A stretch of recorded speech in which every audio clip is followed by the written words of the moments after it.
Arkadaşlar bugün sizinle birlikte part 2 videosu çekiyoruz. Şimdi bugün çiçek çizmek istedim. Şimdi 4 blok koyuyoruz. Bakın bugün 3 tane yapmaya çalışacağız. Bakın 4 tane yaptık, tamam mı? Anladın mı? O zaman abone olmayı da anlamışsındır. Şimdi alttan başlayacağız. Şimdi bir dama bakın. Sonra 3 tane.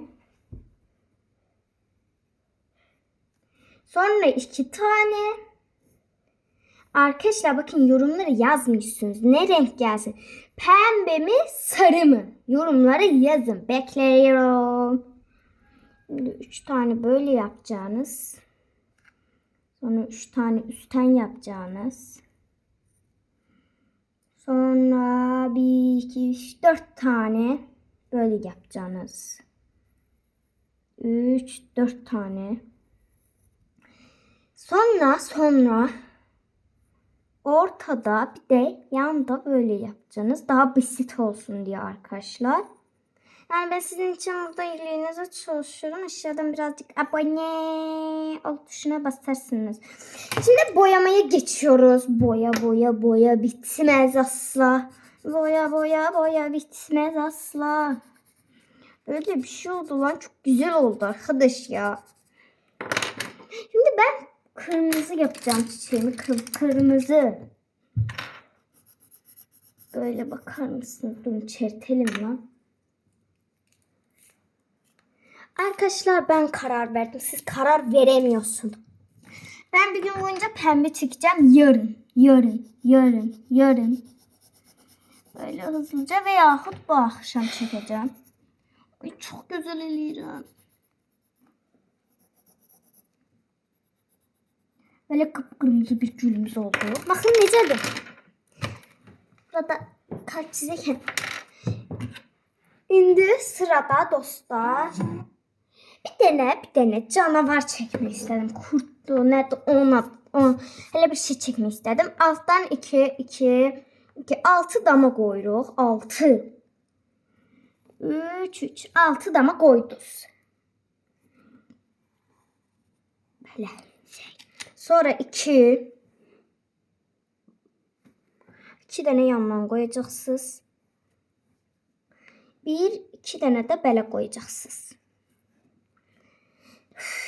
Yoruldum. 3 dənə belə.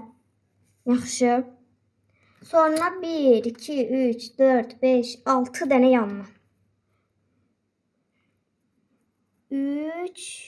3 6 dənə qoydunuz mu?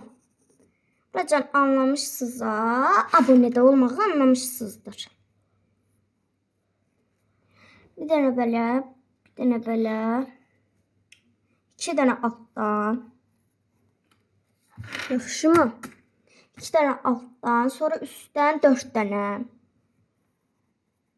Dostlar, sizin əminəm ki, Xaçmazda yaşayanlar var aramızda, amma bəziləri də Türkiyədə yaşayır, düzdür? Həmin insanlar üçün əgər alındıra bilsəm, bir gün sizə Qayalı Qol adında bir market var. Həmin marketi tanıtacağım. 1 2 3 4 5 6. 6 dənə yandan baxın buracan. Yaxşı. Sonra eyniləri, baxın bura necə eləmişik, burayla da eləyirik. 2 dənə. Dostlar, digər kanalda əminəm ki, mənim əsl üzümü görmüşsünüz. Bir saniyə, burada bir səhvlik oldu.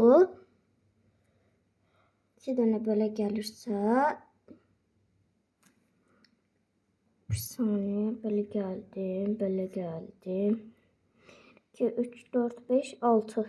3, 2, evet. Burada səhv eləmişik dostlar. Bakın kalem. Karandaşı pozurdu. Belə dostlar, buradan səhv eləmişik, belə olmalıymış. İndi qara karandaşımızı alırıq. Hani bu qara. Harada qaldı lan? Harada deyib qara? Hara qoydum? Hə, burada çıxır. Dostlar, mən bunu çərtib gələm.